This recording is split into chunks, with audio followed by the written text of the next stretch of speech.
Welcome to the African History Network show right here on 910 AM, the Superstation of Future Radio. Hey, I'm your host, Brother Michael Imhotep. It is Sunday, March 1st, 2020, and we are live. It is already March. We are already into the third month of this year. It is going by quickly. Hope everybody's doing well tonight. Well, we have a lot to talk about tonight. If you've been following me on my Facebook fan page, the African History Network, which you should follow me on, because we have over 1 million followers. You already know that. So if you're not one of them, I don't know what you're waiting on. The African History Network. We're broadcasting on our Facebook fan page, the African History Network. We're also broadcasting on 910 AM Superstation's page on Facebook, 910 AM Superstation WFDF. Well, we know the coronavirus has been spreading. We saw the first death was announced on Saturday, the first death in the United States in the state of Washington. We see also in the state of New York, they have their first reported case. We're going to talk about the coronavirus spreads as the U.S. has its first death. We see Trump is frantically trying to minimize the crisis of the coronavirus, and we saw that the world stock market, the financial markets took a beating this past week with a loss of $5 trillion worldwide. Okay, so we're going to talk some about that. We'll deal with what is the coronavirus. Also, I did a broadcast this past Tuesday because last Sunday I was so busy. Last weekend, the last full weekend of African American History Month. I did 3 presentations. I spoke at 3 African American churches last weekend. So I was so tired I couldn't do the show last Sunday night. So I did the African History Network show this past Tuesday. Okay, from home. So that's on our Facebook fan page, the African History Network, and my YouTube channel, Michael Imhotep. And I talked about the coronavirus there, and then it got worse day by day. Okay, so we'll give you an update on that. We have some updates coming from the Washington Post. And then we'll talk a little bit about the Spanish flu pandemic of 1918 that killed up to 50 million people worldwide also. Washington Post has a really good article that deals with how Trump is not learning the lesson of the Spanish flu pandemic of 1918. Okay, they have a really good article dealing with that. And this is an example of how history is in the headlines. Okay, how history is in the headlines, and how we see when these types of events happen. We look in history to see how they were handled previously.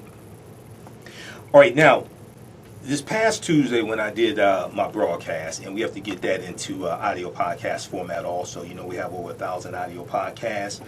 Visit our website, AfricanHistoryNetwork.com, AfricanHistoryNetwork.com. Click on the link, listen to podcasts. We're on 8 different audio podcast platforms like iTunes and Stitcher and CastBox, Acast.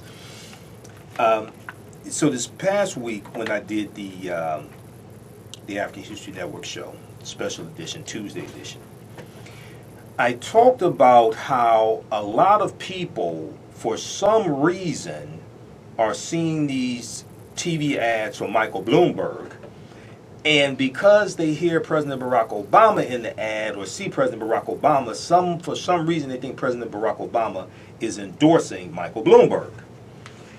Well, not only is he not endorsing Michael Bloomberg, he's not also endorsing the 5 other Democratic candidates that have him in their campaign ads also. So we're going to talk a little bit about that. TheHill.com, let's see, which one was it? Political.com had a really good article about that. And then also I saw an article a couple of days ago from Blavity.com. Blavity has one dealing with a Morning Consult poll that came out where 25% of the people polled thought that President Obama was endorsing Michael Bloomberg. And as I said in the Tuesday broadcast, when you watch the commercials for Michael Bloomberg, the TV commercials, these are old quotes from President Obama. The dates of the quotes are right on the TV screen. They're on the lower left-hand side of the screen, the lower right-hand side of the screen. They're in white font, white type. Okay? So if you can't figure out that is not an endorsement, Because nowhere in the ad does President Obama say, I'm endorsing Michael Bloomberg for president.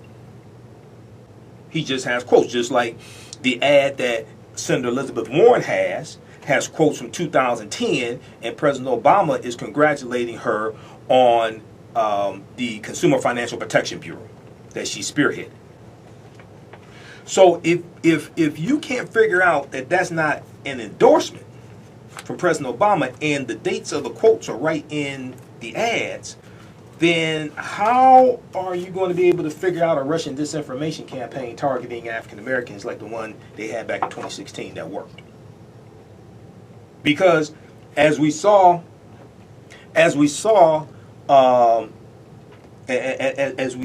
talked about this past Tuesday, the Russians are at it again, and they never really left. There's going to be a disinformation campaign also for 2016.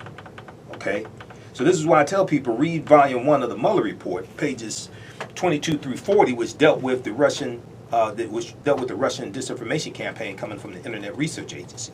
Pages 22 through 40 of Volume 1 of the Mueller Report.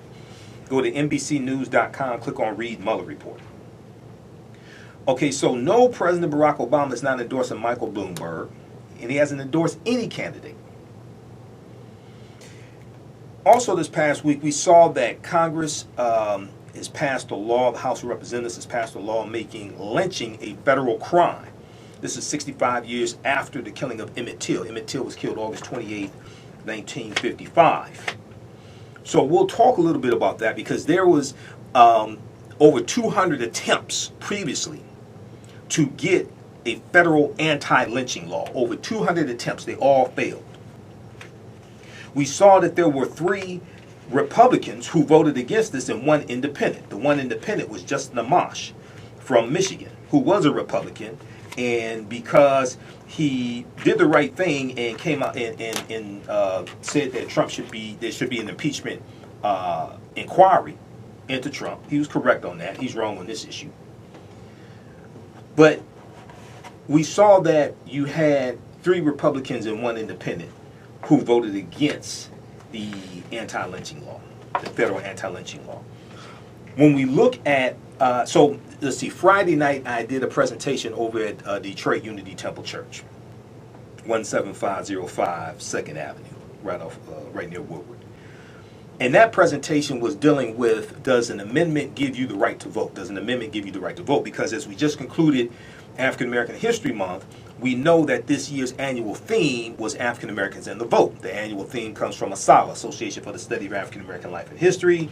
That is the association that Dr. Carter G. Woodson co-founded September 9th, 1915 in Chicago. We know there's been an annual theme for African American History Month, which used to be Black History Month, which started out as Negro History Week. There's been an annual theme since 1928. This year's annual theme is African Americans and the Vote. I just did a broadcast yesterday. So check that out if you didn't see it on the African History Network on Facebook, Michael Imhotep on YouTube, dealing with how Black History Month was never designed to be the only time of the year we study our history, contrary to popular belief. So this year is the 150th anniversary or the sesquicentennial of the ratification of the 15th Amendment of 1870, which was February 3rd, 1870, it was ratified, which guaranteed the right to vote to African American men. So it's interesting that all this is taking place all at the same time. African American History Month, 150th anniversary of that. Then we have the 100th anniversary of the 19th Amendment of 1920, which guaranteed the right to vote for women. And as I stated in my presentation on Friday, nowhere in the U.S. Constitution does it explicitly give anyone the right to vote. The 15th Amendment guarantees the right to vote for African American men. 19th Amendment guarantees the right to vote for women. But nowhere in the U.S. Constitution does it explicitly give anyone the right to vote. So there probably needs to be a constitutional amendment to explicitly give people the right to vote. So we'll talk some about Emmett Till. The anti-lynching bill that passed the House of Representatives is named after Emmett Till.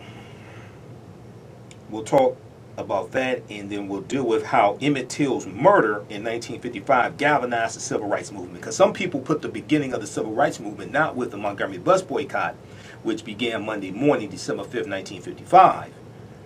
And that was precipitated by December 1st, 1955, when Rosa Parks refused to give up her seat on that Cleveland Avenue bus in Montgomery, Alabama. And she said that when she was on the bus and refused to give up her seat, she was thinking about Emmett Till, who had just been killed a few months earlier. So we'll deal with how Emmett Till's murder galvanized the civil rights movement, and we know that March 7th is coming up, which is the anniversary of Bloody Sunday, March 7th, 1965, in Selma, Alabama, the Selma to Montgomery March. Now, there was a study that came out, CBS News talked about this past week, AtlantaBlackStar.com had an article about this.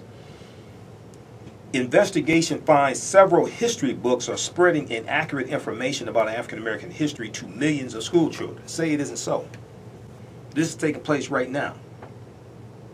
And we know that the direction that the Texas school system in the state of Texas, the textbooks that Texas and California use, and then also the state of New York, because these are the three largest school districts, the direction that they go, the textbooks they choose, set the tone for the rest of the nation. And then also February 21st, you know, the past 2 weeks we dealt with Who Killed Malcolm X, the documentary Who Killed Malcolm X. So actually, you know, last Sunday we went on. The Sunday before last I dealt with on this show Who Killed Malcolm X. This past Tuesday I did a follow-up because Carl Evans, author Carl Evans of the Judas Factor, talked about how he disagreed with some of their theories, okay? And he said he provided evidence to one of the producers of the documentary. And he says the video that he provided them showed Norman 3X Butler, who was one of the men who went to prison for assassinating Malcolm, showed him in the front row of the Audubon Ballroom, even though in the documentary he claimed that he wasn't at the Audubon Ballroom. He was at home nursing an injured leg. Okay? So check out the Tuesday edition of the African History Network show that I did, because I went deep into this and gave some background information. But also February 21st, 1956, during the Montgomery Bus Boycott, and we know that's the month after Dr. King's house was firebombed, which was January 3rd, 1956. But February 21st, 1956, Dr. King and 115 protesters in the Montgomery Bus Boycott are arrested. We'll talk about that as well. We're coming up on the break, 9:10 AM, the Superstation, the Future Radio. I'm Michael Imhotep, the African History Network show. We'll be back in a few minutes. Welcome back to the African History Network show right here on 9:10 AM, the Superstation, the Future Radio. I'm your host, Brother Michael Imhotep. It is Sunday, March 1st, 2020, and we are live. Hope everybody's doing well today. Those watching on our Facebook fan page, The African History Network, share this broadcast also, and we're broadcasting on our YouTube channel, Michael Imhotep, IMHOTEP. Now, on the African History Network show, we focus on educating, empowering, and inspiring people of African descent throughout the diaspora and around the world, because right knowledge corrects wrong behavior. What you do for yourself, what you do to yourself, and what you allow other people to do to you and get away with is based upon what you think about yourself. What you think about yourself is based upon what you have been taught about yourself. What you've been taught about yourself is based upon everything you've read, heard, and seen about yourself. So when you control the radius of a man's thoughts, you can control the circumference of his actions, because the mind can't do but teach what it doesn't know. Now, we deal with a number of different topics here on the show. We deal with current events and history, politics, education, economic empowerment, entrepreneurship, love, sex, health issues, and much, much more. Sign up for our email newsletter. Text the word Kemet, K-E-M-E-T. Text the word Kemet, K-E-M-E-T, to 22828. To sign up for our email newsletter. Also go to our website, AfricanHistoryNetwork.com, AfricanHistoryNetwork.com. Sign up for our email newsletter there as well. Okay, and if you like this type of information, you can donate to the African History Network, $, the AHN show through Cash App, $, the AHN show through Cash App, or PayPal.me/the AHN show, PayPal.me/the AHN show. All right, so I was watching a lot of coverage of the coronavirus. We also know that The primary took place in South Carolina Saturday night. Joe Biden won convincingly. We know later that same night, Tom Steyer, one of the billionaires, announced he was dropping out of the race. Also today, shortly before the show started, about an hour and a half, hour or so before the show started, Pete Buttigieg announced he's dropping out of the race as well. Yes, we saw that coming. We knew he wasn't going to do well in Super Tuesday. Super Tuesday is coming up March 3rd. His camp didn't predict that he would win any of the 14 Super Tuesday primaries or caucuses. So there are going to be some more dropping out. Amy Klobuchar will probably drop out this week as well. She definitely needs to drop out. And people are wondering if Elizabeth Warren is going to drop out as well. Okay, so we're going to see. So I knew after South Carolina that you're going to have a shakeup and people dropping out, and you have a consolidation taking place. All right, so let's look at the coronavirus. Washington Post has some really good updates. More information is coming out every hour. We see that the coronavirus is spreading. When we look at the state of Washington, we see that it is believed that the coronavirus was spreading undetected for about 6 weeks in the state of Washington. The state of Washington is where the first U.S. death was reported this weekend. Now, genetic analysis suggests that the causes are linked through community transmission, and that this has been going on for weeks with hundreds of infections likely in the state of Washington. Now, 2 new cases were confirmed in Washington State's King County on Sunday, March 1st, 2020, bringing that state's total to 8. Rhode Island also announced its first probable case this past weekend. If confirmed, it will be the second on the East Coast after a previously announced case in Massachusetts. The Rhode Island patient is in his 40s and had traveled to Europe in mid-February. Now, the global death toll is climbing toward 3,000 on 4 continents. The first U.S. death in the state of Washington was a man in his 50s with underlying health conditions, officials said. The patient had no recent travel history or contact with people known to be infected, officials said. Now, officials in the Seattle, Washington area are monitoring a possible outbreak at a long-term nursing home. The elderly are considered to be especially vulnerable to infection. One patient is a healthcare worker in her 40s who was in satisfactory condition, according to state health officials. The other, a resident in her 70s, is in serious condition. Now, earlier on Saturday, February 29th, we know this is a leap year, right? Earlier on Saturday, February 29th, the Trump administration outlined new travel restrictions affecting Iran, Italy, and South Korea in response to the outbreak, and Donald Trump said he was considering further restrictions across the southern borders. So some of you all saw the press conference that was done on Saturday. Some of you all saw the debacle of a press conference that happened this past Wednesday as the stock market continued to slide. Trump is trying to bolster the stock market, trying to be responsible, right? But when we go and look deep into this, we see that there have been numerous cuts to the CDC, numerous cuts to various administrations that deal with a crisis like this. For instance, Fortune.com has an article from February 26. Trump administration budget cuts could become a major problem as coronavirus spreads. This is from Fortune.com.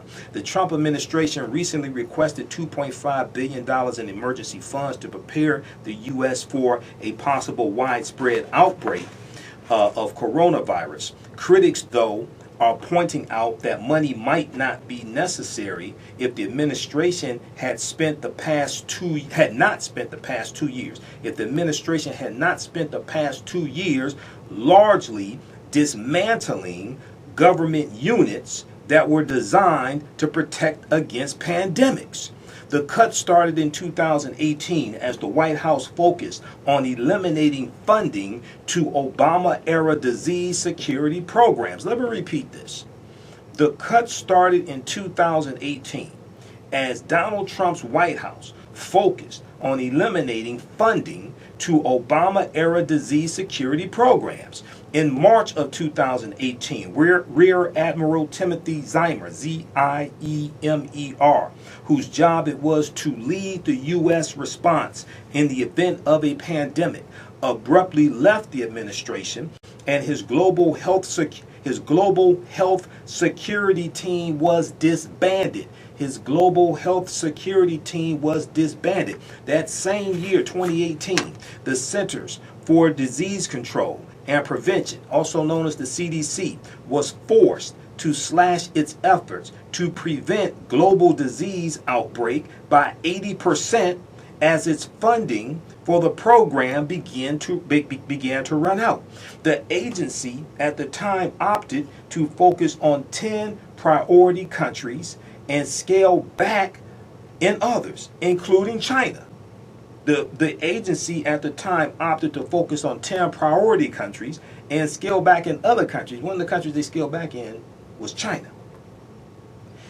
Also cut was the Complex Crisis Fund, a $30 million emergency response pool that was at the Secretary of State's disposal to deploy disease experts and others in the event of a crisis. The fund was created by Secretary of State Hillary Clinton. Overall, in the year 2018, Donald Trump called for $15 billion in reduced health spending. Let me repeat this. This is Fortune.com, okay? This ain't InfoWars, anything like that. If you're in business, you read Fortune. You're familiar with Fortune, okay? Overall, in 2018, Trump called for $15 billion in reduced health spending that had previously been approved as he looked at increasing budget deficits, cutting the global disease fighting budgets of the Center for Disease Control, National Security Council, the NSC, Department of Homeland Security, and Health and Human Services in the process. The effects of those budget cuts are being felt today. While the CDC announced plans to test people with the flu-like flu-like symptoms for COVID-19 or the coronavirus, those have been delayed, and only 3 of the country's 100 public health labs have been able to test for coronavirus at the time of this article on the 26th, February 26th, just a few days ago. The administration's request for additional funding came roughly 2 weeks after officials said HHS, Health and Human Services, was almost out of funding for its response to the virus. The cuts could be especially problematic as COVID-19 continues to spread. Health officials are now warning the U.S. is unlikely to be spared, even though cases are minimal here so far. Dr. Nancy Messonnier, Messonnier, the director of the National Center for Immunization and Respiratory Diseases, said at a press call this past Tuesday, quote, "is not so much of a question of if this will happen in this country and more, but a question of when this will happen and how many people in this country will have severe illnesses." Read this article from Fortune.com. There's a bunch of articles that came out this past week. Okay, Vox.com. There was one from 2019 from Vox. We'll go to the phone lines here in just a minute. 313-778-7600. 313-778-7600 is the call-in number if you have a question or comment. I mean, there was a big article from foreignpolicy.com that they cited on numerous shows on MSNBC. Trump has sabotaged America's coronavirus response. Now, this is from foreignpolicy.com, January 31st, 2020. Trump has sabotaged America's coronavirus response as it improves as it improvises its way through a public health crisis. As it improvises its way through a public health crisis, the United States has never been less prepared for a pandemic. In May of 2018, Donald Trump ordered the National Security Council's entire global health security unit shut down, calling for reassignment of Rear Admiral Timothy Ziemer, Z-I-E-M-E-R, and dissolution of his team inside the agency. The month before, so that would be April 2018, the month before, then White House National Security Advisor John Bolton, no relation to Michael Bolton, I don't think, John Bolton pressured Rear Admiral Timothy Ziemer's Department of Homeland Security counterpart Tom Bossert to resign along with his team. Neither the NSC, National Security Council, nor Department of Homeland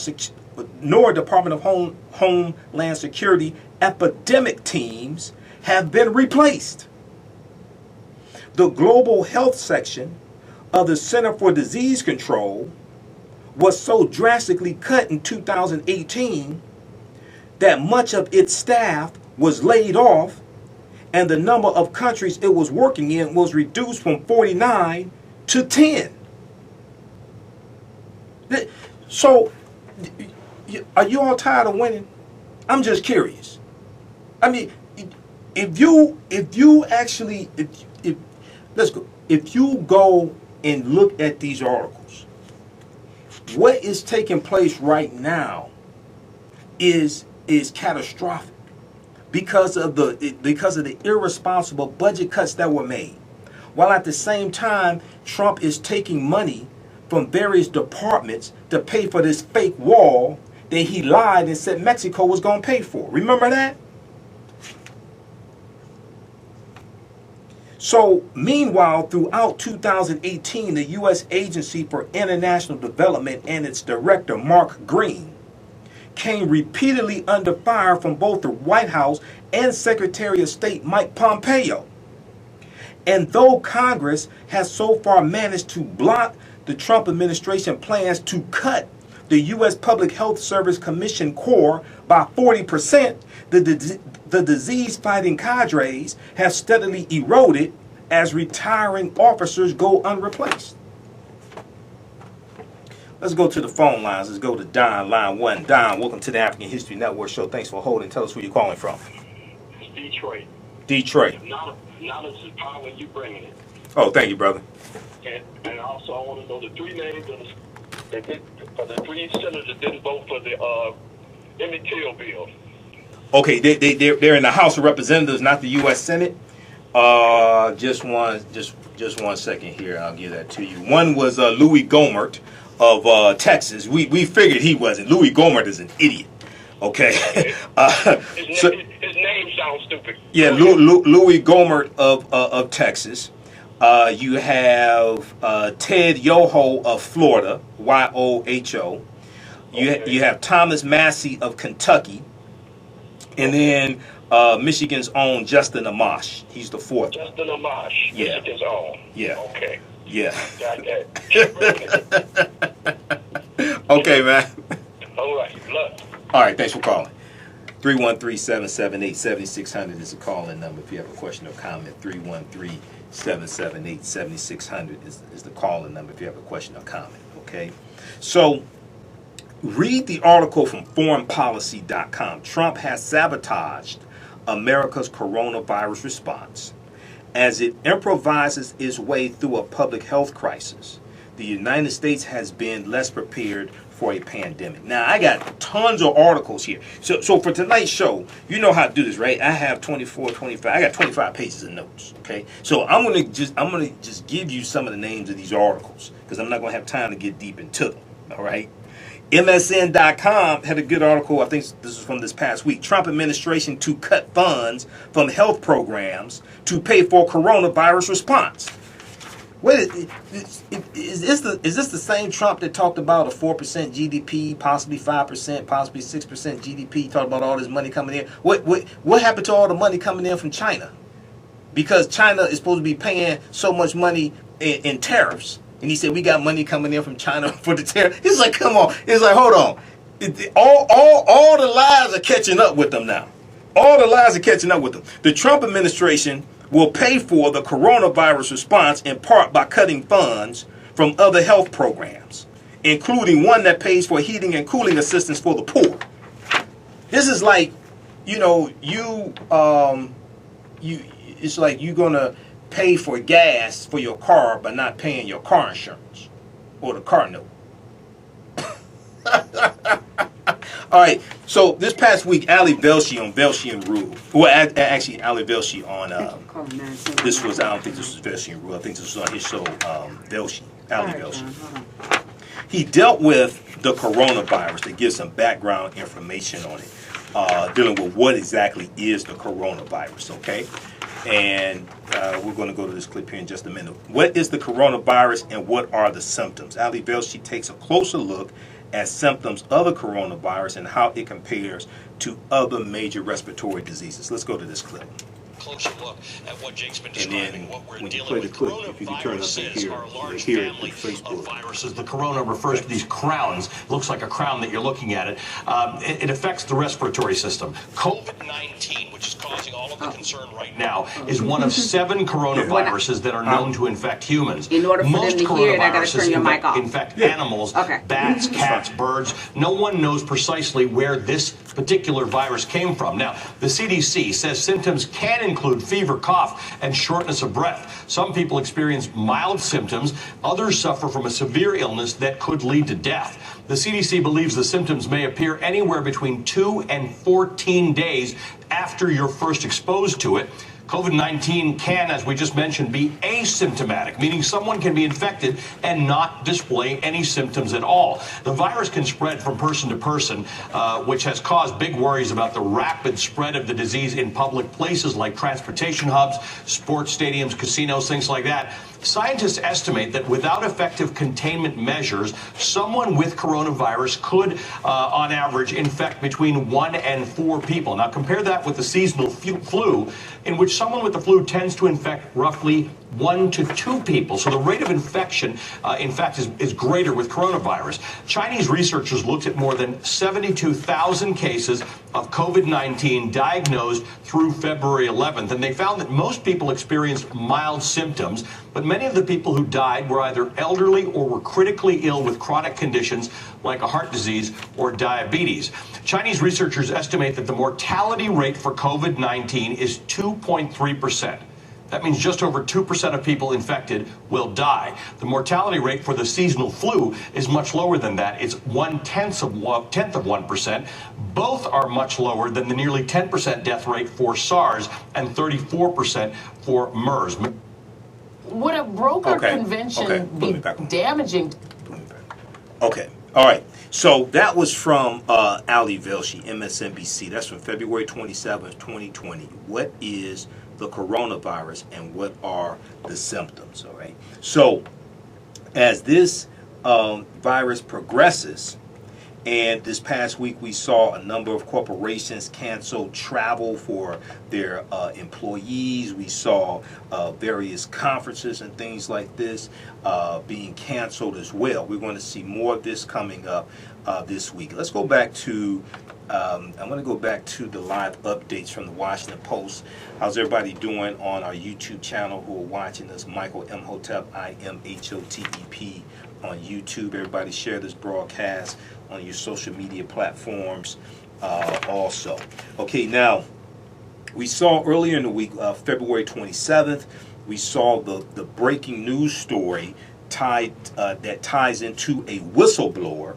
U.S. workers without protective gear assisted coronavirus evacuees, HHS whistleblower says. Okay, and here you have another instance of a whistleblower.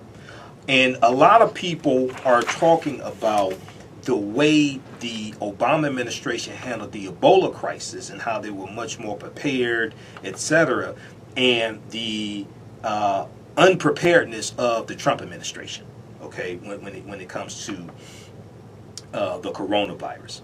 All right, I want to go back to let's go back to the live updates here from the Washington Post, because so much is coming in they have live updates right on the homepage of Washington Post. And then, yes, we just updated 9:33 p.m. Eastern Standard Time. Okay, and then also if you go to NBCnews.com, they have live updates there. We'll go to the phone line in just a minute. New York Governor Andrew Cuomo, this just in from the Washington Post, New York Governor Andrew Cuomo confirmed the state's first case of coronavirus Sunday night, March 31st, 2020, announcing that a woman in her late 30s contracted the virus after traveling to Iran. Donald Trump on Saturday extended a travel ban on Iran to apply to any foreign nationals who had been in that country over the past 14 days. Now, around the same time on Sunday, the state of Washington reported its second death in King County. Its second death in the state of Washington in King County, which is also the second death in the United States. The total number of cases in the county, which is where Seattle is located, is now 10. The total number of cases in King County, which is the county where the city of Seattle, Washington is now 10. Now, the novel coronavirus has probably been spreading undetected for about 6 weeks in Washington state, where the first U.S. death was reported this weekend. A genetic analysis suggests that the cases are linked through community transmission and that this has been going on for weeks, with hundreds of infections likely in the state. So this coming week, you're going to hear about a lot more confirmed cases. We know the global death toll is climbing toward 3,000 in 4 continents. The first U.S. death in Washington, the state of Washington, was a man in his 50s with underlying health conditions, officials said. The patient had no recent travel history or contact with people known to be infected. Okay, now 4 new cases. If we look at some of the latest developments here, 4 new cases were confirmed in Washington state and King County on Sunday, including 1 death, bringing the state's total to 10. Rhode Island also announced its first probable case. The White House has scrambled to gain control of a rudderless response defined by bureaucratic infighting, confusion, and misinformation. Quote, "It's complete chaos," end quote, one senior administration official said. Well, you're dealing with Donald Trump, would you? I mean, come on. I mean, Donald Trump has waged war against scientists. So what did you expect? Look, this guy, I guess they tried to find a president who was dumber than a 5th grader, because that's what you got with this one.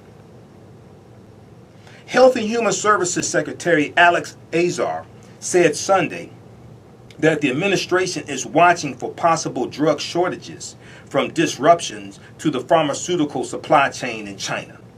New cases have been announced in the Middle East as governments there try to control the spread.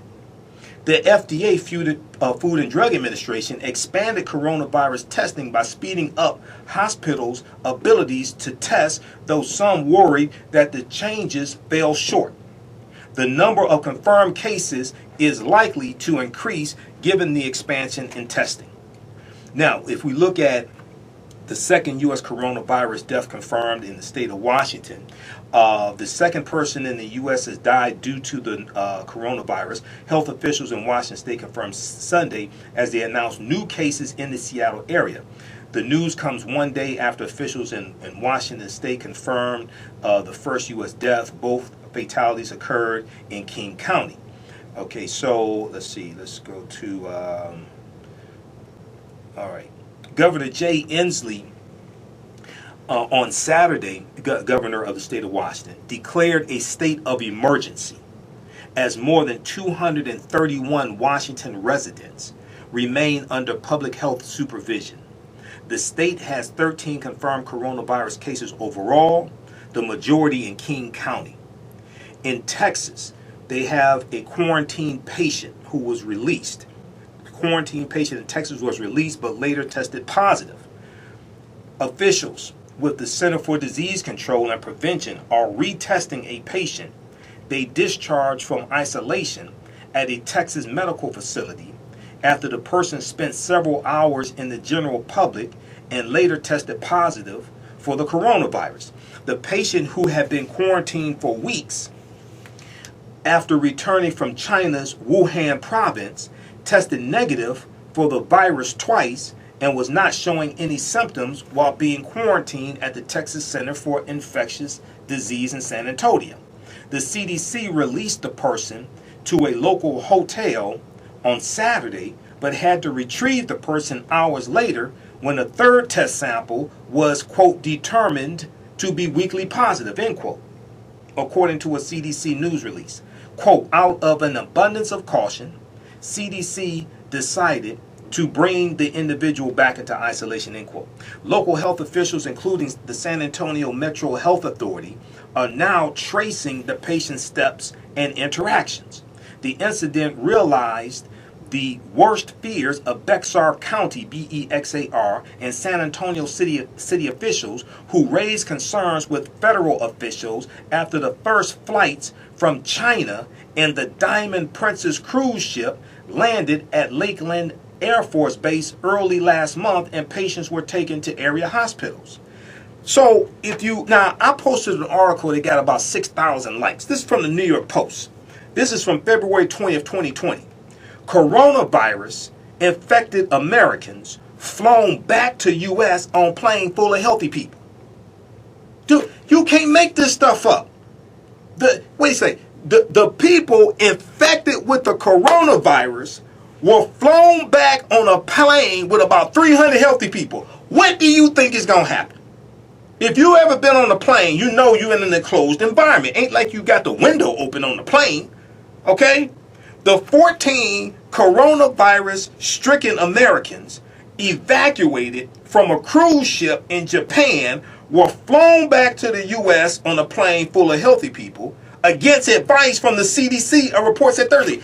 The people at the Center Disease Control are saying you don't want to fly these sick people on a plane full of healthy people back to the U.S.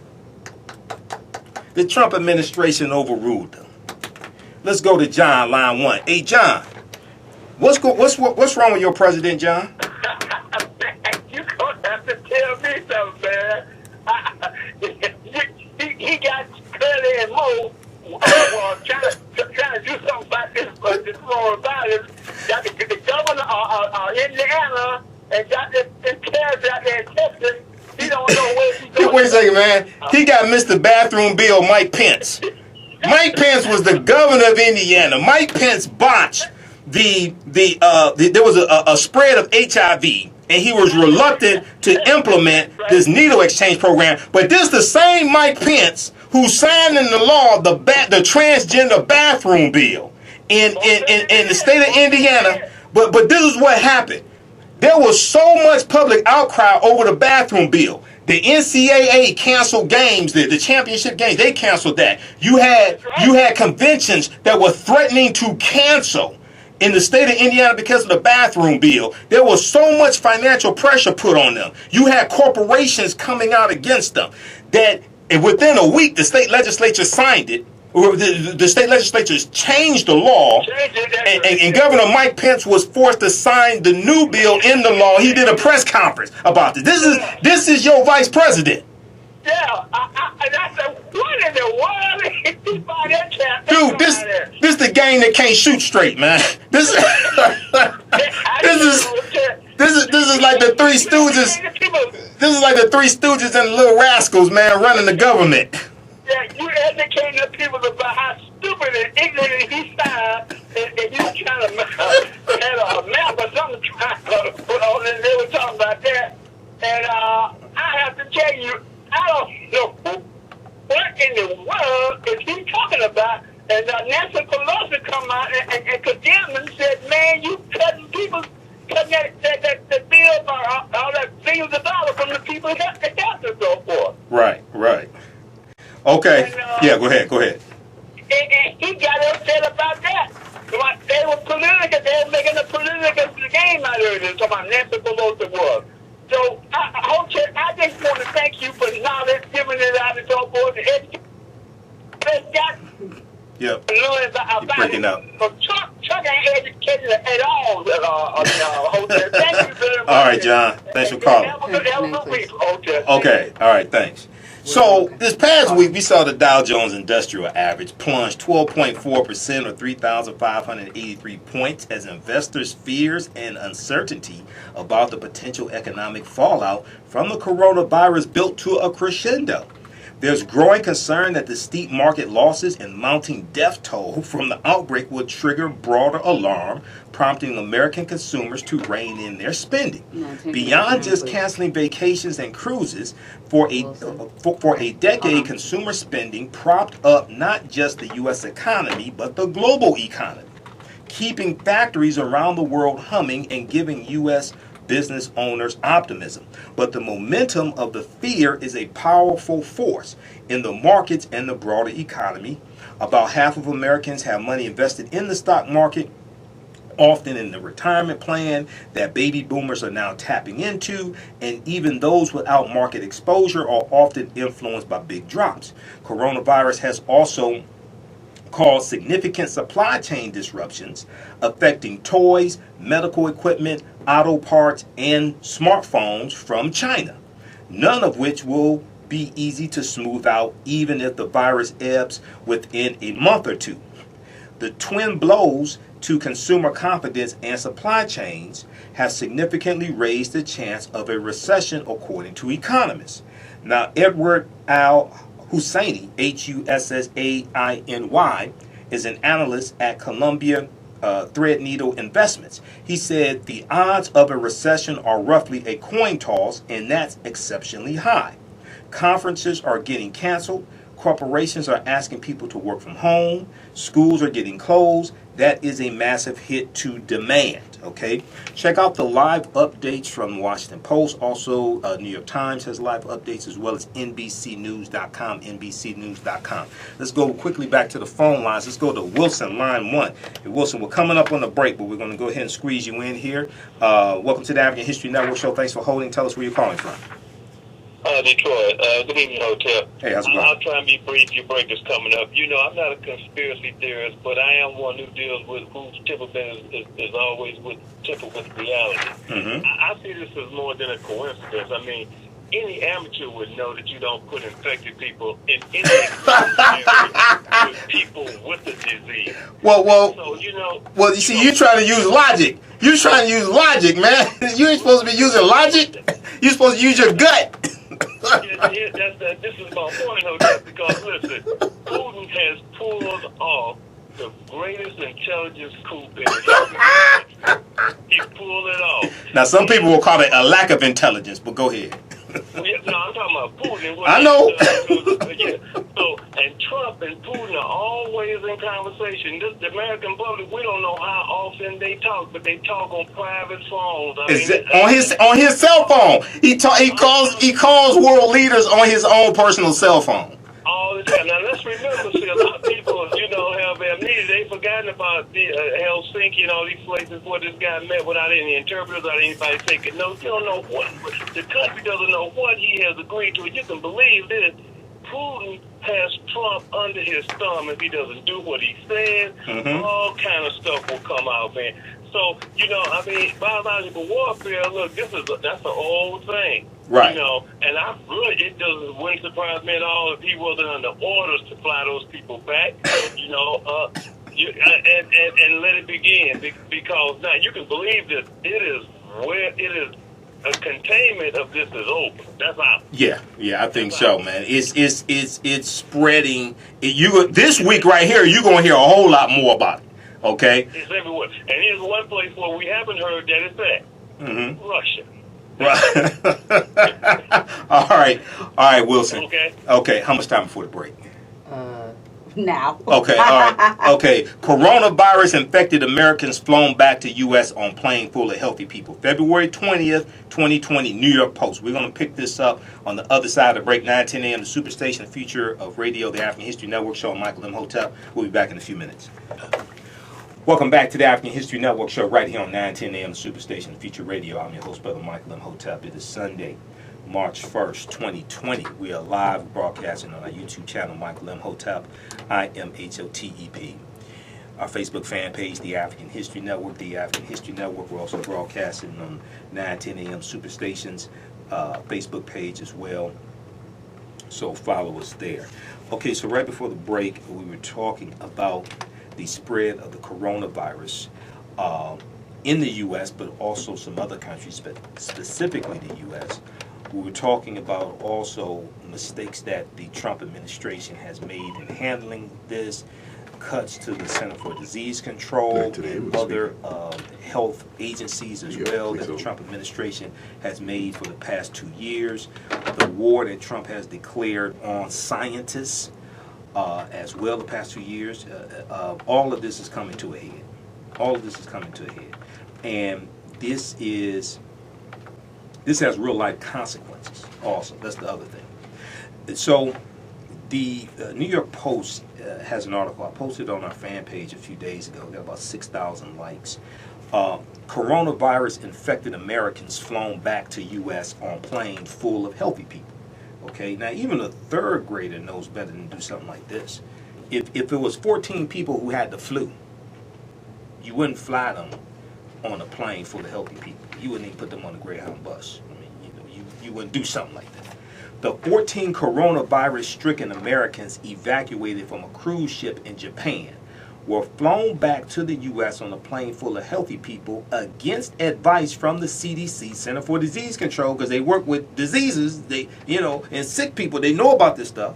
A report said Thursday.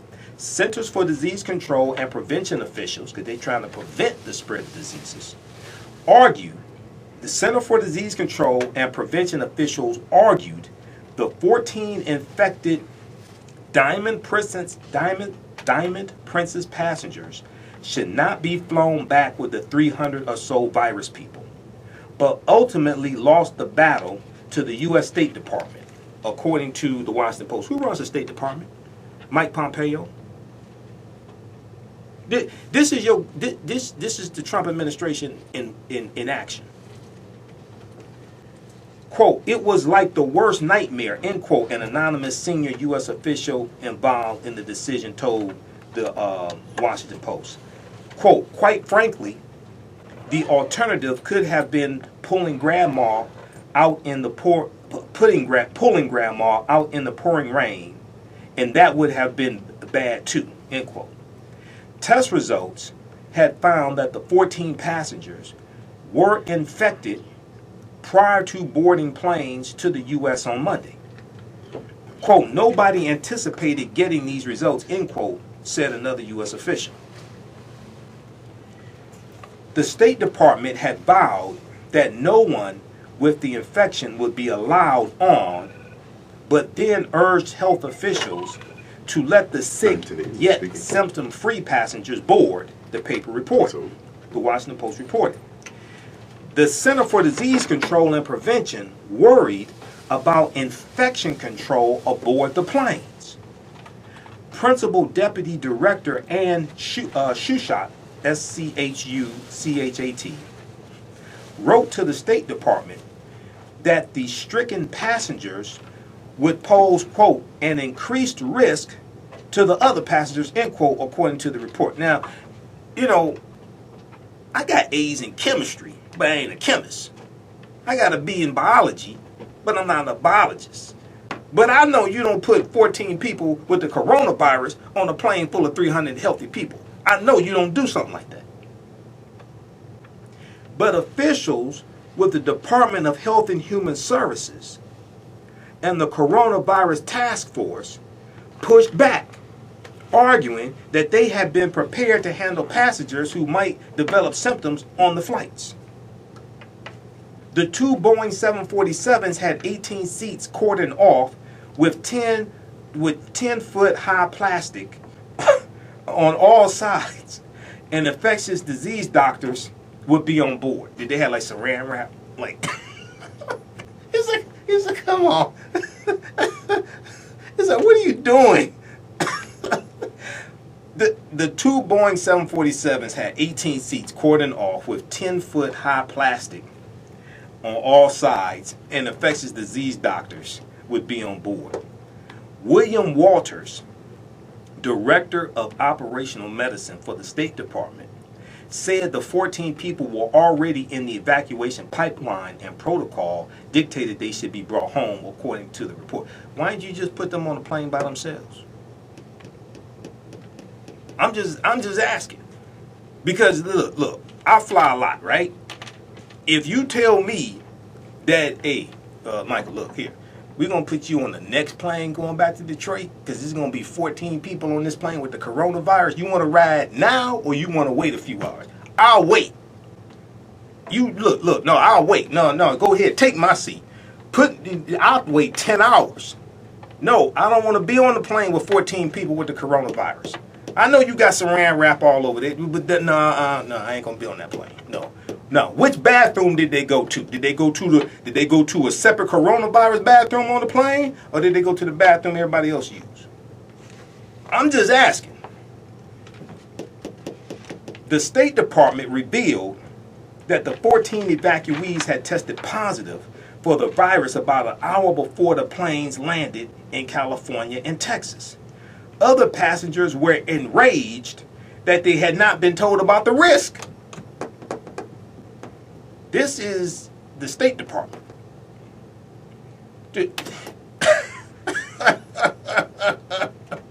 People want the white president so badly. They want they want a white man to be president so badly. Look what you got. Okay, we tried to tell you. Black people told you he was crazy. You didn't want to listen to us. Okay, whatever. Coronavirus infected Americans flown back to U.S. on plane full of healthy people. February 20th, 2020, New York Post. Read this article. Okay, this thing. Okay, whatever. We tried to tell you. Then go read the article from foreignpolicy.com that Trump has sabotaged America's coronavirus response. As it improvises its way through a public health crisis, the United States has never been less prepared for a pandemic. Okay? Let's see. Let's look at this other one here.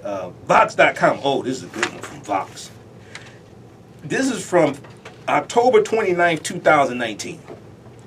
A crucial federal program tracking dangerous diseases is shutting down. Who was president in 2019? You can't blame this on Obama. I'm just telling you. Because like you remember when Trump was running in 2016, he blamed stuff on Obama that took place in 2007. President Obama wasn't even in office. You remember stuff like that, right? A crucial federal program tracking dangerous diseases is shutting down. Predict. Now look people, this article is from October 29th, 2019, just a few months ago. Predict. A pandemic preparedness program is called, the name of it was called Predict. Predict. Predict. A pandemic preparedness program thrived under President Barack Obama and President George W. Bush. Hello? Now it is canceled. Yes. Ever since the 2005 H5N1 bird flu scare, the U.S. Agency for International Development, USAID, has run a project to track and research these diseases called Predict. At a cost of $207 million during its existence, the program has collected more than 100,000 samples and found nearly 1,000 novel viruses, including a new Ebola virus. But on Friday, the New York Times reported that the U.S. government is shutting down the program. Now this article, read this entire article. I don't have time getting into all this. This is from October 29th, 2019. October 29th, 2019. And they're cited in the New York Times. On Friday, the New York Times, so this is October 2019, New York Times reported the U.S. government is shutting down the program. According to its former director, Dennis Carroll, the program enjoyed enthusiastic support under President Bush, George W. Bush, the son, and President Barack Obama. But, quote, things got complicated, end quote, in the last few years until the program, quote, essentially collapsed, end quote. So read that full article. That's from Vox.com. All right. Then I was reading an article from National Geographic from a few years ago dealing with the 1918 flu pandemic that killed 50 million people. This originated in China. All right. Washington Post has a good article dealing with this. We'll go to that in just a minute here. Let me see. Looking at some of these articles, skipping over them. Trump says virus. Okay. NBCnews.com this past week reported U.S. companies will see zero growth this year because of coronavirus, says Goldman Sachs. Fears about the epidemic have pushed the Dow Jones Industrial Average into correction territory. We know the Dow Jones lost 12% of its value this past week. And then, let's see, New York Times reported U.S. health workers responding to coronavirus lacked training and protective gear, whistleblower says. See, this ties into this whistleblower. You're going to hear more about the whistleblower campaign this coming week. Okay, this stuff is serious. All right, let's go back to the phone lines. Let's go to Theo, line 1. Theo, welcome to the Avenue History Network show. Tell us where you're calling from. Happy Sunday to you. Okay. This is Theo Broden of Hood Research. That's right, absolutely. Okay.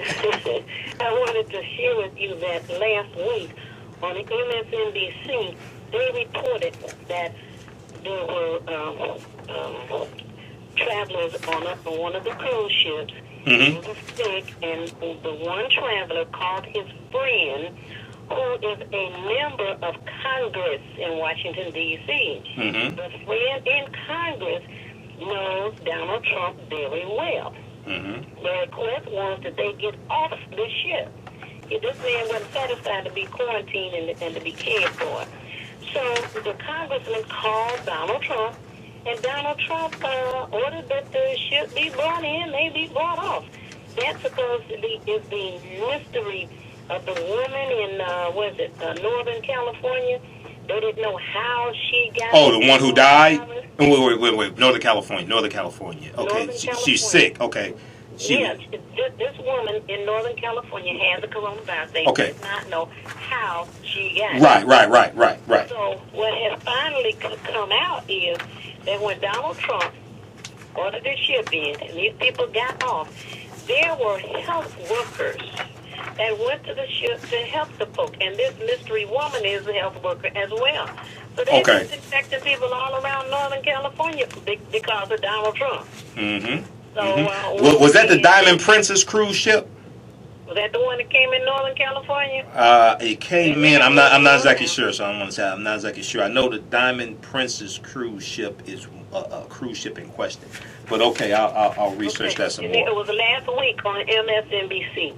Okay. I think it was Rachel Maddow. But anyway, I watched several of those shows. Right, me too. Secondly, there are quarantine airplanes that are only for patients. So why weren't they using any of the quarantine airplanes? That's what they were designed and built for. I don't understand why you would put 14 people with the coronavirus on a plane with 300 healthy people. I don't understand that. When you have an alternative as well. They had an alternative. Lord have mercy. So anyway. Hey, I know when I fly Southwest Airlines, they say, okay, look, we'll give you some vouchers if you give up your seat for somebody else. You don't have to give me any vouchers. I'll give them my seat. You can go ahead and have my seat. You put me on, I'll fly 5-6 hours later. I'll just wait. You don't have to convince me. All right. Oh, Lord, it gets worse by the minute with that man. Absolutely. And the other issue right here at home, I sent for an absentee ballot so that I could know in advance what was on it. Do you know they have 15 people on our ballot? 15 people. This is for March the 10th, by the way. Okay, now 15, not running for president, not 15 people running for president. I'm sorry, those are only candidates on it, And 15 people running for president on our ballot. Not in the running. Who's not in the running? Many of them are not in the running. We got, what, 6 left?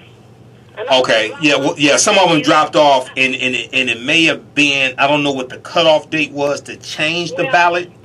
I'm not sure. I can't blame the clerk for following the law. Right. She's supposed to send out ballots 45 days in advance. Somebody, wants absentee ballot.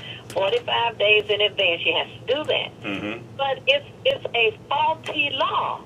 Faulty. Yeah. Because there are many people who are going to be confused. And you may say, well, Kamala is still... No, she's not still on the ballot. Yes, she's not still in the running. Yeah. There are a number of them who are not still in the running, but their names are still on the ballot. Well, hopefully people will be educated and not vote for people who are not on the ballot. I mean, you're right. Hopefully people will be educated. Right. So we know in Michigan we vote March 10th. Okay. Yes. So everybody get ready for that, and you can do absentee voting if you can't make it there. They can vote now if they can vote now, right? Yeah, they can vote now. The community college sites are set to take care of those who want to vote in advance. I vote at the location, but I send for an absentee ballot so that I can study what's on there. Okay. And the 15 people who are not in the running, there's only 6 now, I think, and that request, they're inundating us with these kicker cards on vote for the DIA. I wouldn't vote for the DIA if it was the only art institute on the planet. Yeah, the Detroit Institute of Arts. The Detroit Institute of Arts people told us 10 years ago, we're going to ask you for a millage one time. Right. Elected for 10 years, we will not ask you for anything else. Now here they come again. Want money. They get people who donate thousands of dollars to the DIA. Right. They have hundreds of volunteers at the DIA. And they have workers who are underpaid at the DIA. I don't want to give them a dime, and I'm telling everybody else to vote no. Okay. Plus, when they had this make-believe bankruptcy in Detroit, they underappraised the DIA. They didn't even... The art. You're talking about the art there. Yes. Okay, underappraised it, yeah. The value of the DIA. Yeah. They didn't include, they tell me they didn't include the thinker out who was outside. They didn't include the building and didn't include the Rivera, what is it, Rodriguez Rivera, the painting that's there, which is worth millions. They didn't include other things they did not include in the value of the DIA. Right. Hey, Theo, I got to run. People in the community. Okay, thanks for calling. You're welcome. All right, let's go to this second clip here. This is from the Rachel Maddow Show, February 27th, 2020. Trump gives incoherent briefing on coronavirus, contradicts CDC. So this was the briefing he did on Wednesday. Let's go to this clip. We will definitely have new cases, but as far as I'm concerned, we're only at 15. Basically, it's going to be 5 any day now. Here, turn it up in here so they can hear through Facebook. Time will be pretty close to 0. We're already almost at 0. You're doing a good job, right? I mean, literally, the nation's top health officials are squeezed in next to him in that crowded room, right next to him at the podium, saying, we all agree there's definitely going to be more cases. This is the time to prepare. Nevertheless, at that same podium, there's the president saying, oh, pretty soon we're going to be at 0. We basically fixed this already. It's done. It's going. We're at 15 cases now, and it's going to nothing. Yes, President. Okay, maybe. Okay.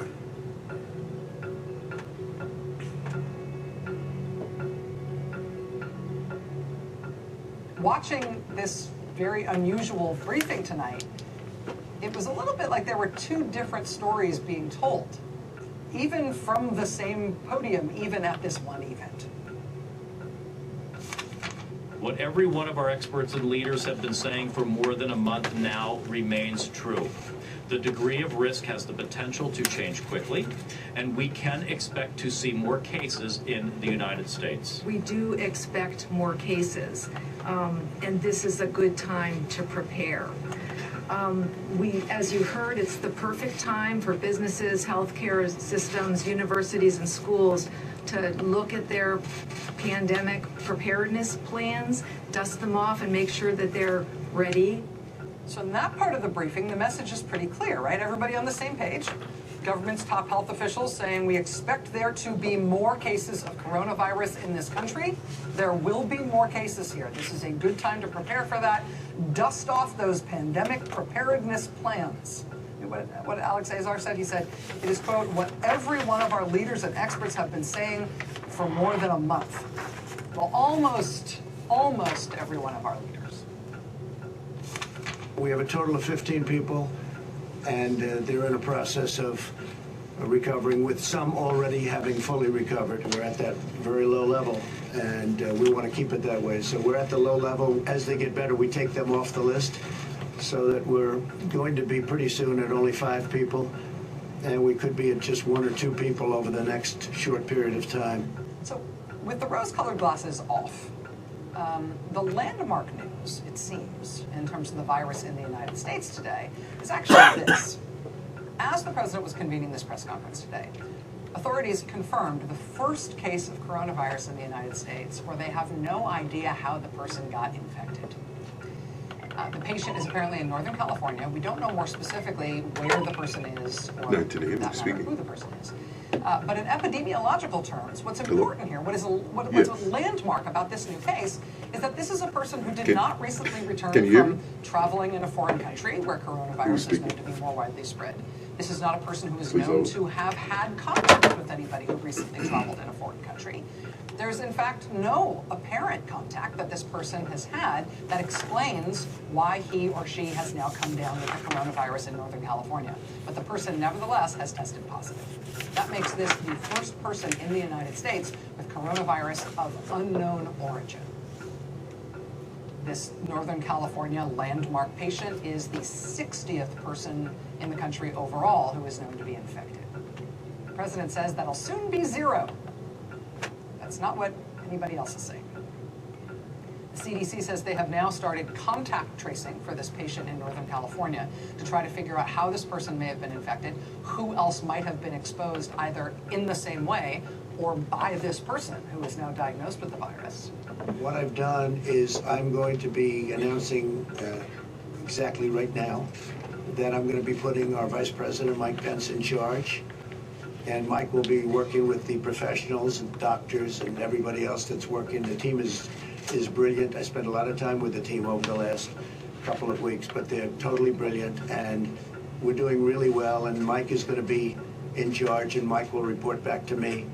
Let's not forget, this is the guy who, as governor of Indiana, said that because of his beliefs, no one getting infected with HIV or to block infection with HIV should have access to sterile syringes right when the opioid crisis was exploding in Indiana.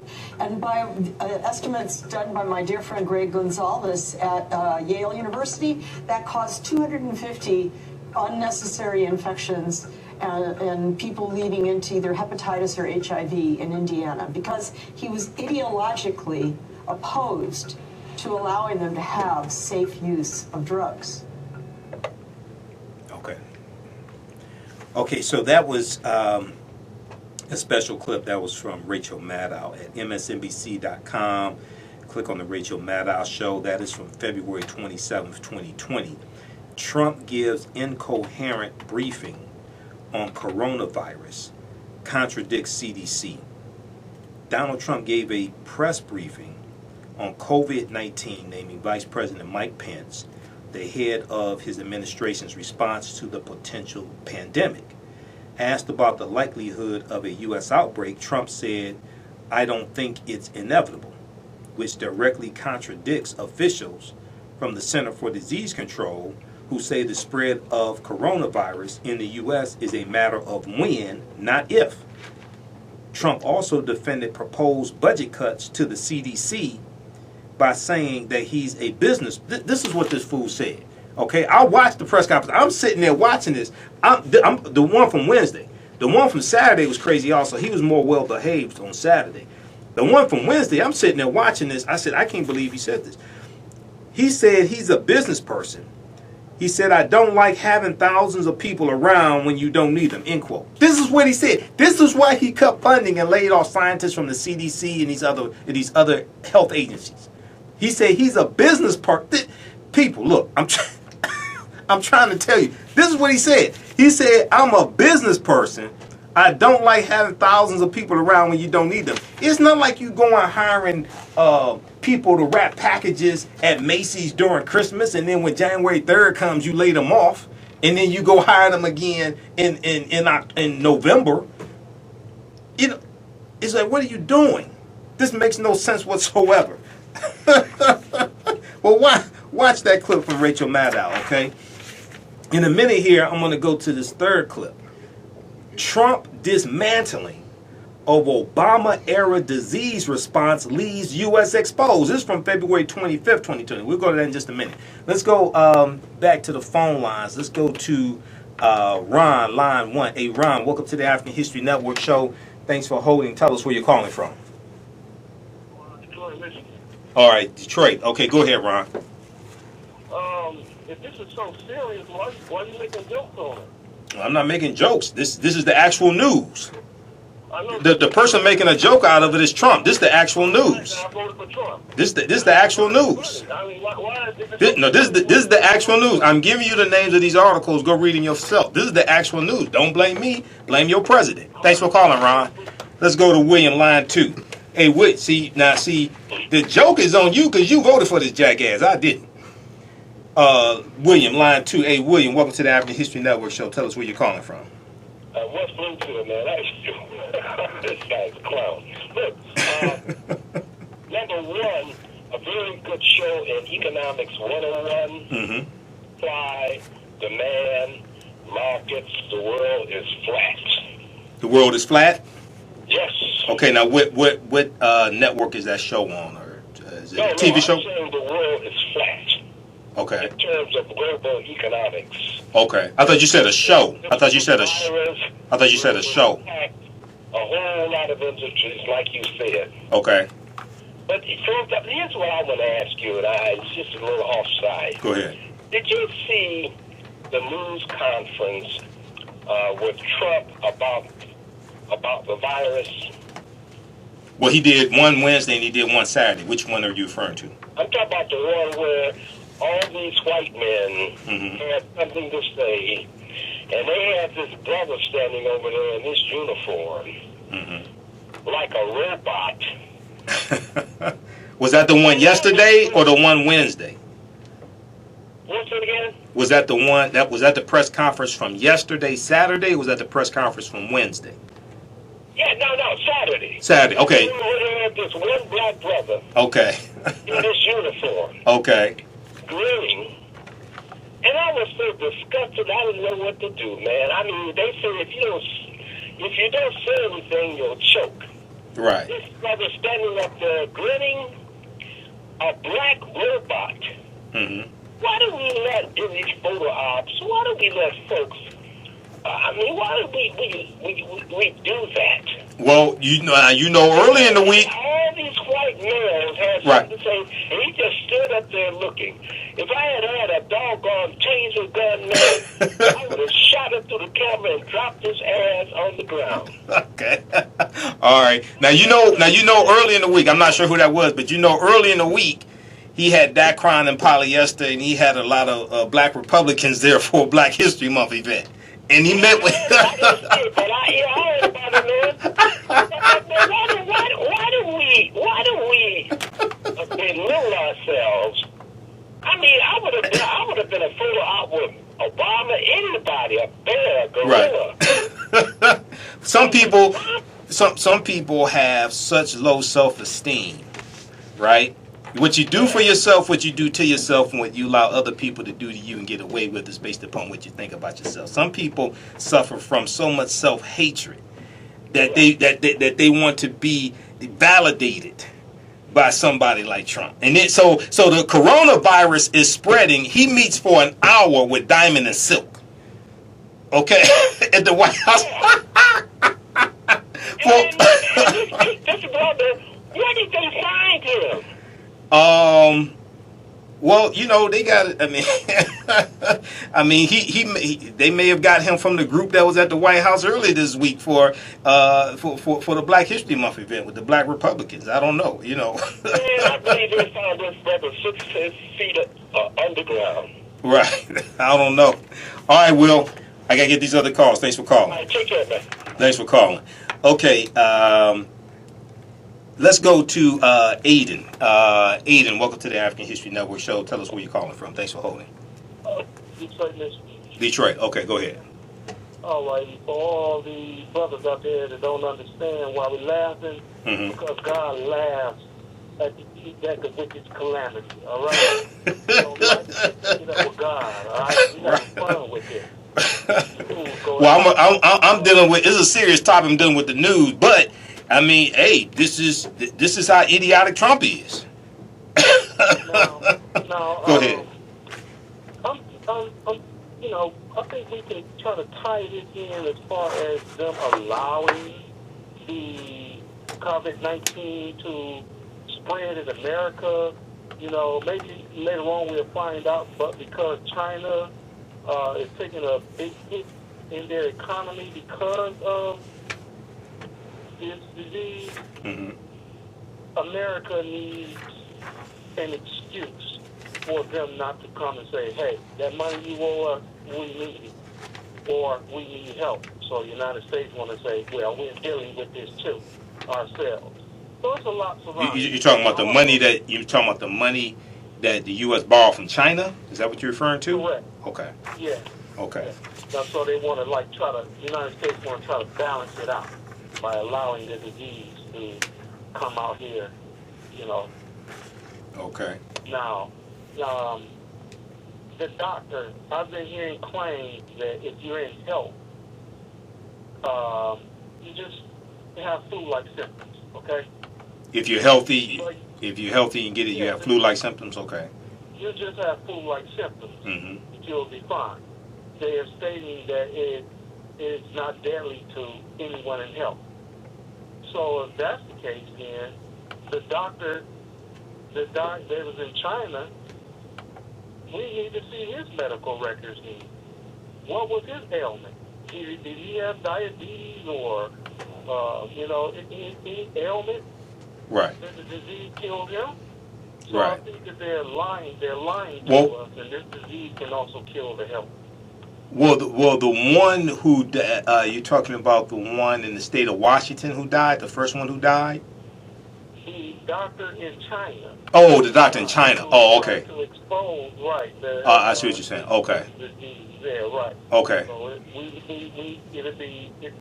it's something that's needed to see his. Yeah. We have to get some more information on that. Report. Okay. So just keep an eye out, and so forth. I don't like that, but hey, it is what it is. Right. It is what it is. Elections have consequences.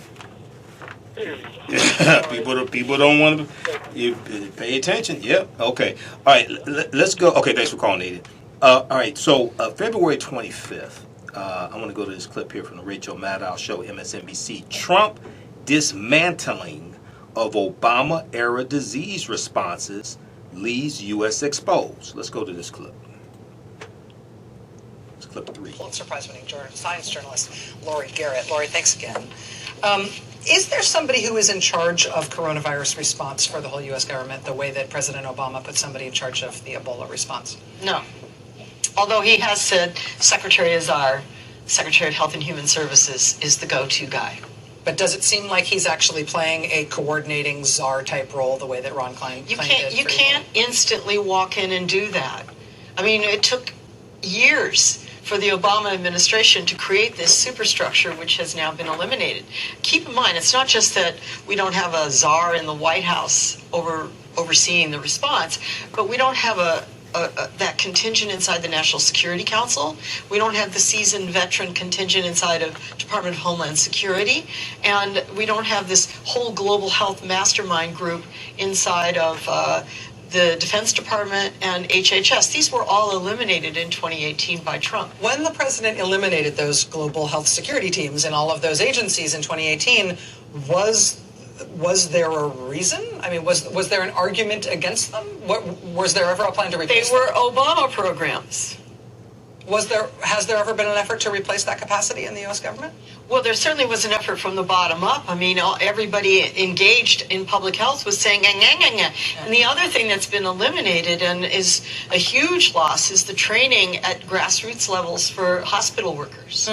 So one of the things that we can see, we track trace the path of this horrible epidemic, is that COVID-19 really exploits the interaction between the health provider and the patient when the infection of the patient is not clearly known and the health provider does not have protective gear on. So, I mean, the big hero in China, Li Wenliang, 34 years old, died of this virus. He was the one that blew the whistle and told the world that it was being covered up in Wuhan. He was an ophthalmologist. Now, how many ophthalmologists watching this would give a second thought to wearing protective gear when looking at somebody's eyes? Especially if they don't seem to be symptomatic. Right. And similarly, you can go down the list of so many aspects of the healthcare system where on a normal day in a normal patient flow, you would never wear a mask, you would never wear protective gear. You might put on gloves for some procedures, but for the most part, it'd be very lackadaisical. The next time you go to the hospital or a clinic, look at how the secretaries are protected or not protected. Look at the staff and the nursing. Are they wearing protective gear? No. And we don't have enough protective gear stockpiled or available in inventory to supply all those personnel in the United States right now. Today, Rachel, in Geneva, they held a press briefing that went on and on and on, almost an hour and a half long. And it featured leaders of this team that had gone into China to investigate what's the status of the situation right now. And they said in no uncertain terms, everybody should do what China did.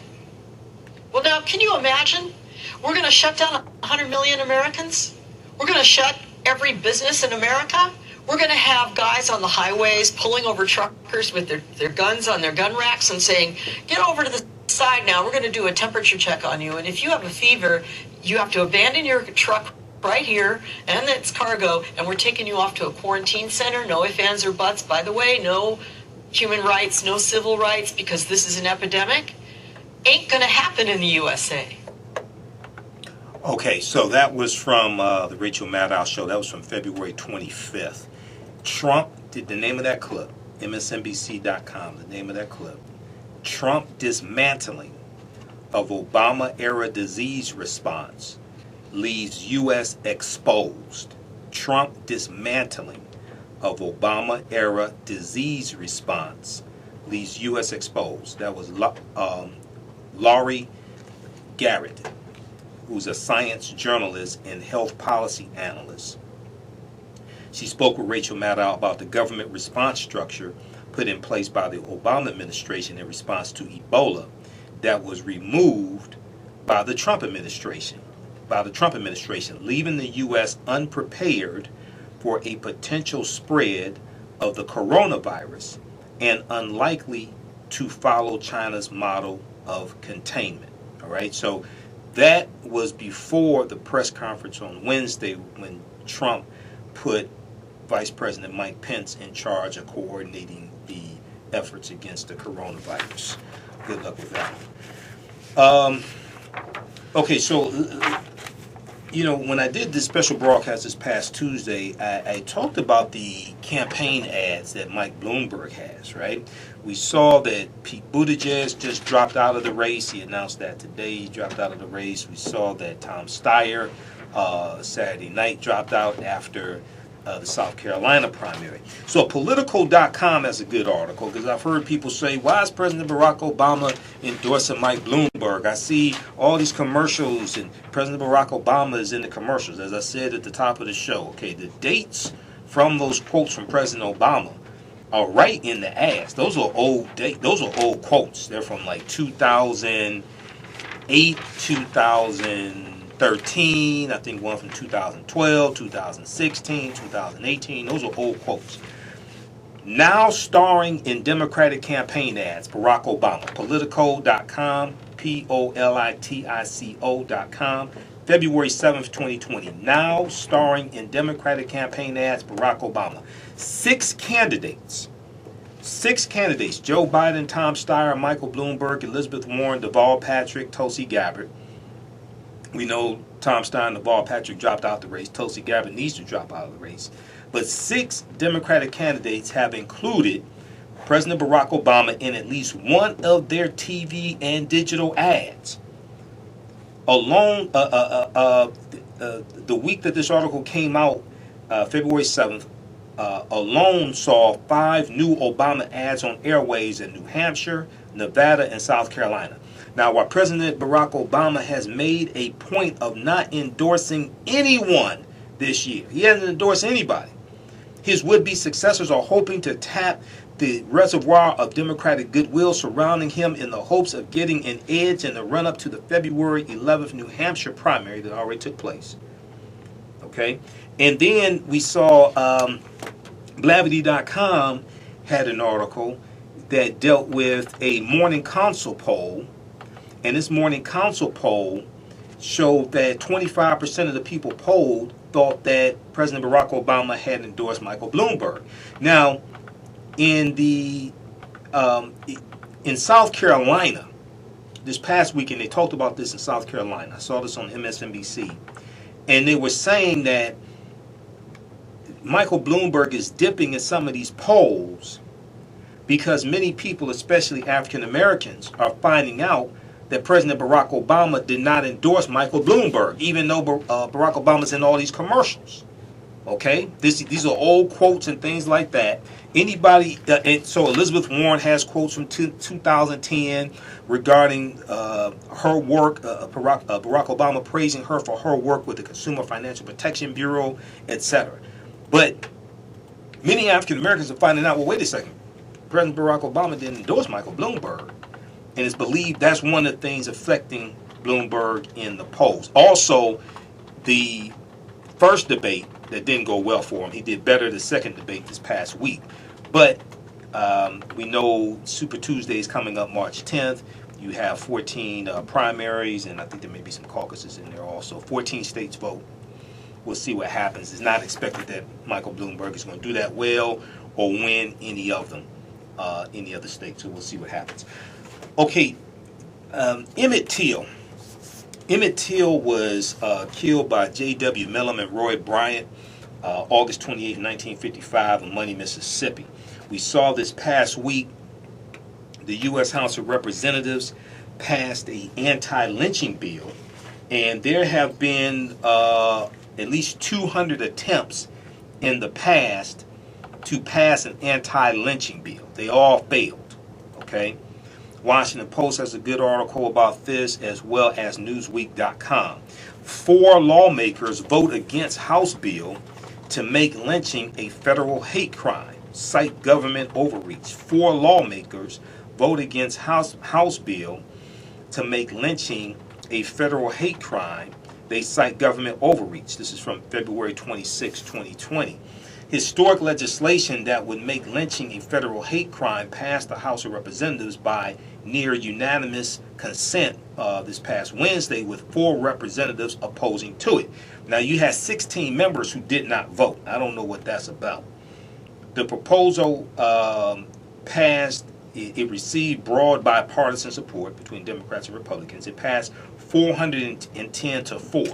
The 3 Republicans who voted against it were GOP members Ted Yoho of Florida, Louis Gohmert of Texas, Thomas Massie of Kentucky, and Justin Amash, who's an independent, was a Republican of Michigan.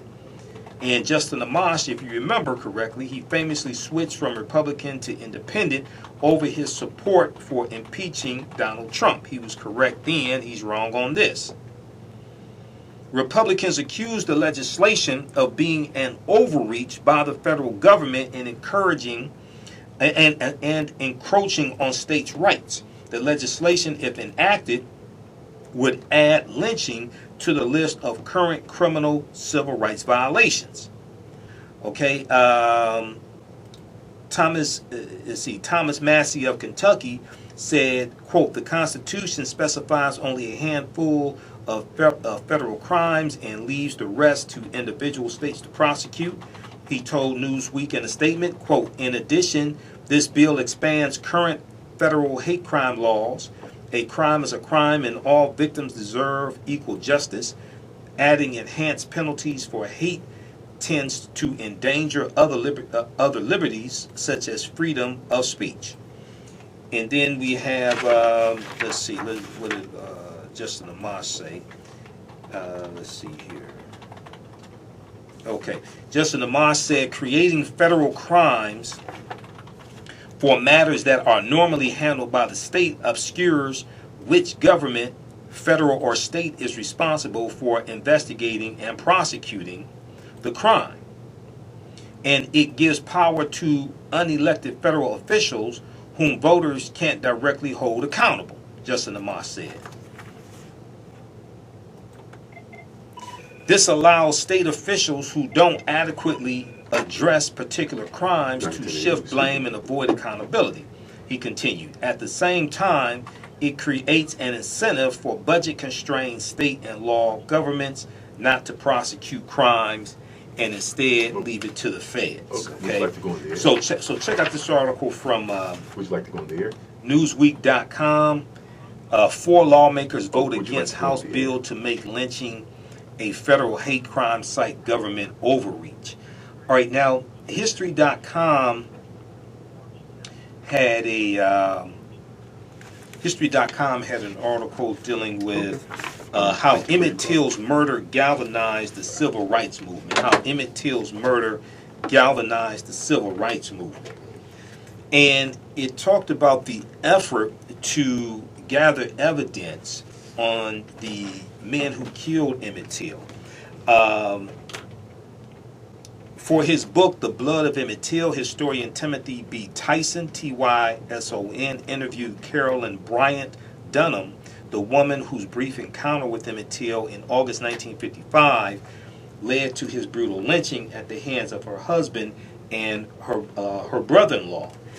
At the time, Carolyn Bryant Dunham was a young mother of 2 boys and owned and operated a country store in Money, Mississippi, with her then husband Roy Bryant. Before Timothy Tyson's interview with her, which took place in 2008, she had never spoken with the media about the case.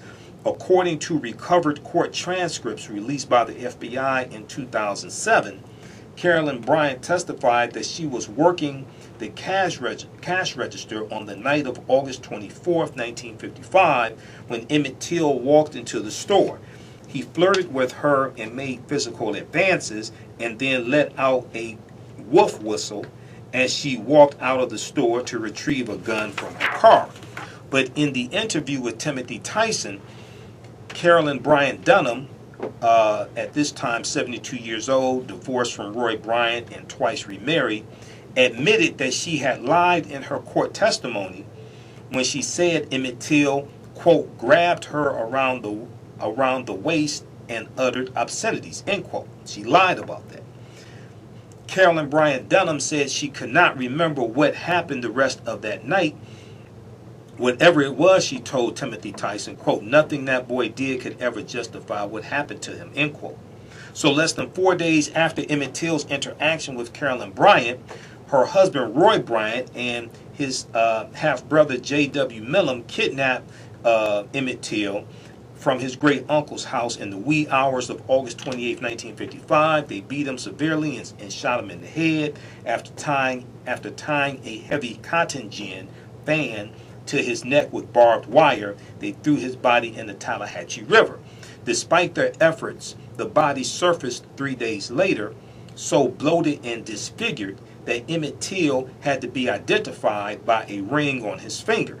Emmett Till's mother, Mamie Till Mobley, had been reluctant to allow her son to travel to Mississippi because they lived in Chicago. Mamie Till Mobley had grown up in the rural South and knew it was a dangerous place for a young African-American boy. After her only child's mutilated body was transported home, Mamie Till Mobley demanded an open casket funeral so the whole world could see what had been done to her son. Over 5 days, more than 100,000 people lined up to view Emmett Till's body, and Jet magazine published graphic photos that were reprinted all over the world. Outrage over Emmett Till's lynching did not launch the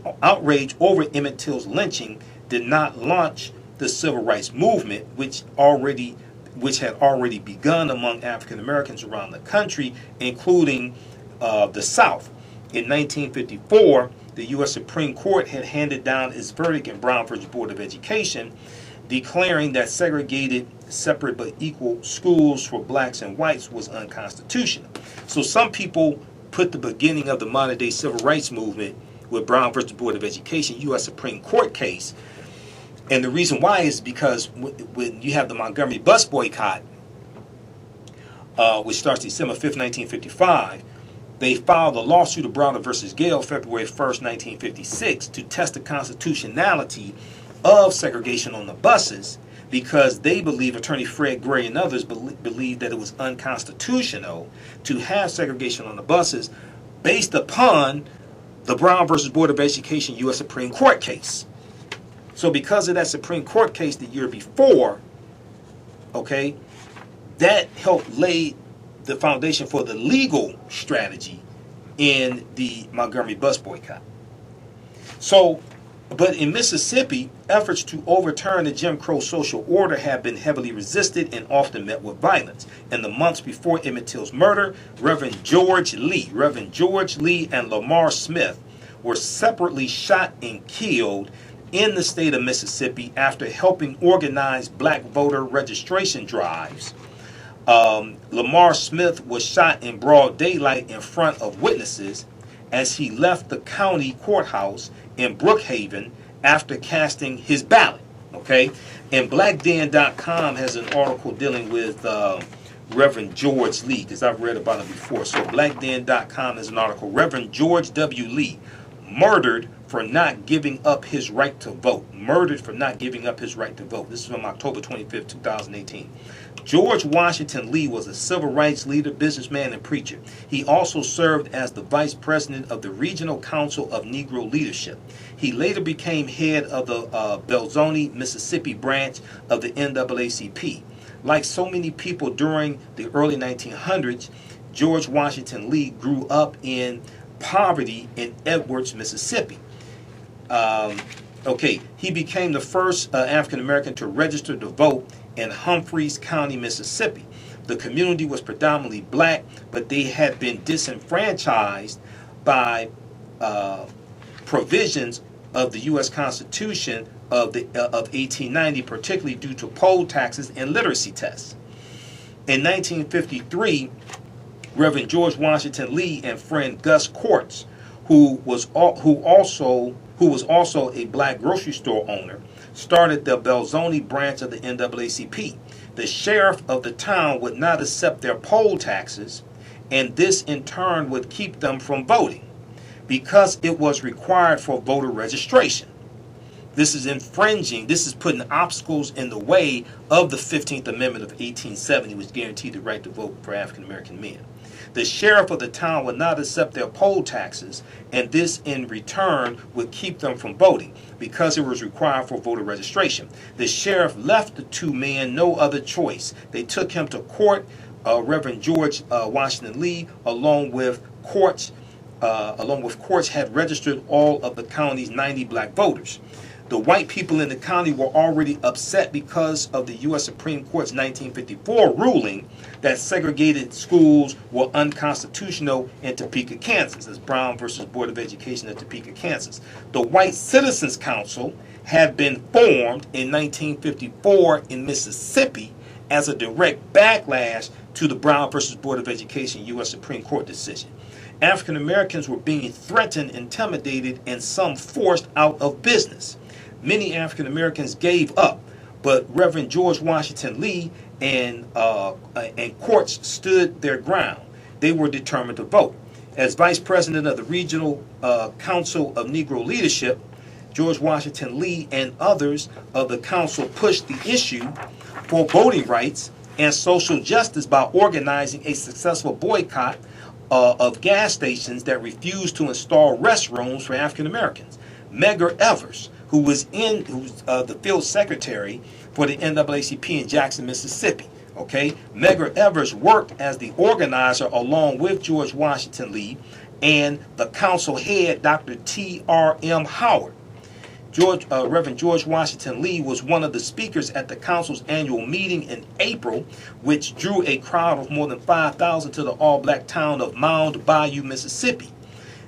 Reverend Lee's speech was said to have fueled the crowd. Less than a month after his speech, Reverend George Washington Lee was shot and killed in his car around midnight.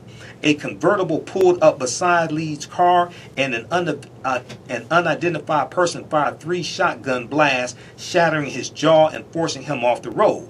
Reverend George Washington Lee died before he could be taken to the hospital. An autopsy showed lead pellets taken from his face were consistent with a buckshot. The murder came days after Lee had received a threatening letter demanding he drop his name from voting. The sheriff at the time, Ike Shelton, wanted to say the accident was due to a traffic accident, and what they found were dental fillings torn loose by the impact of the car crash. Medgar Evers and Dr. T.R.M. Howard, despised by the sheriff and governor, demanded there be a thorough investigation. The U.S. Attorney General Herbert Brownell Jr. ordered the Justice Department to look into the matter. Reverend George Washington Lee's funeral received wide coverage around the world in African American newspapers. Dr. T.R.M. Howard said that some black people would sell their grandmas for a half a dollar, but George Washington Lee was not one of them. Medgar Evers also doubted that any FBI investigation took place, since there was never any public report, quote, or even a solid rumor, end quote, as to what was in the report. Reverend Lee's murder was a cold-blooded answer to demands for equal treatment coming from more Mississippi African Americans, and was backed by the lies of the sheriff and the police. Medgar Evers was assassinated 10 years later in 1963 in his Jackson, Mississippi driveway by a Delta Klansman and member of the White Citizens Council named Byron Della Beckwith.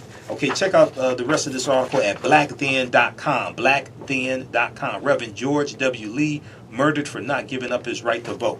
Okay, we're out of time here. Thanks for tuning in to the African History Network Show. Visit our website, AfricanHistoryNetwork.com. You can donate $, the AHN Show through Cash App and paypal.me/the AHN Show. Remember, right now is correct, wrong behavior is not over till we win. Wakanda forever. We'll talk to you next week. Peace.